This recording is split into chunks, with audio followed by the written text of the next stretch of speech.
Genesis 50. Joseph threw himself on his father's body. He sobbed over him and kissed him. Then Joseph talked to the doctors who served him. He told them to prepare the body of his father Israel to be buried. So the doctors prepared it. They took 40 days to do it. They needed that much time to prepare a body in the right way. The Egyptians sobbed over Jacob for 70 days.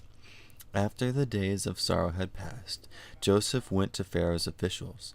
He said to them, "If you are pleased with me, speak to Pharaoh for me. Tell him, my father made me take an oath and make a promise to him. He said, I'm about to die. Bury me in the tomb I dug for myself in the land of Canaan. So let me go up and bury my father, then I will come back." Pharaoh said, "Go up and bury your father. Do what he made you promise to do." So Joseph went up to bury his father. All of Pharaoh's officials went with him. They were the important people of his court and all of the leaders of Egypt. All of Joseph's family also went. His brothers and all of the rest of his father's family went too. Only their children and their flocks and herds were left in Goshen. Chariots and horsemen also went up with them. It was a very large group.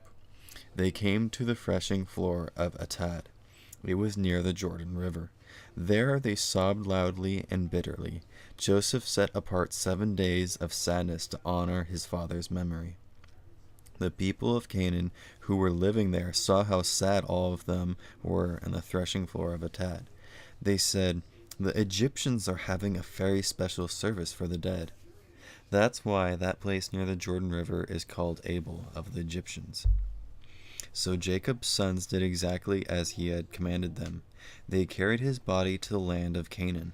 They buried it in the cave in the field of Machpelah near Mamre. Abraham had bought the cave as a place where he could bury his wife's body. He had bought it from Ephron the Hittite along with the field.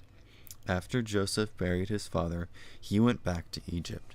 His brothers and all of the others who had gone to help him bury his father went back with him. Joseph sets his brothers free from their fears. Now that their father was dead, Joseph's brothers were worried. They said, "Remember all the bad things we did to Joseph? What if he decides to hold these things against us? What if he pays us back for them?" So they sent a message to Joseph.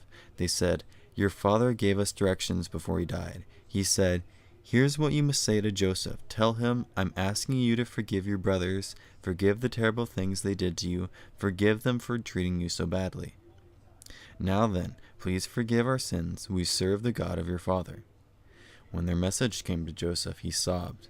Then his brothers came and threw themselves down in front of him. "We are your slaves," they said.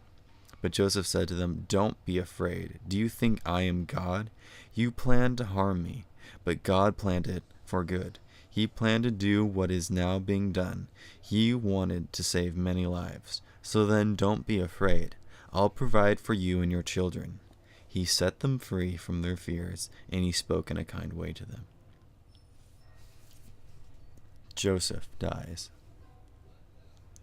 Joseph stayed in Egypt, along with all of his father's family. He lived for 110 years. He lived long enough to see Ephraim's children and grandchildren. When the children of Machir were born, they were placed on Joseph's knees and counted as his own children. Machir was a son of Manasseh.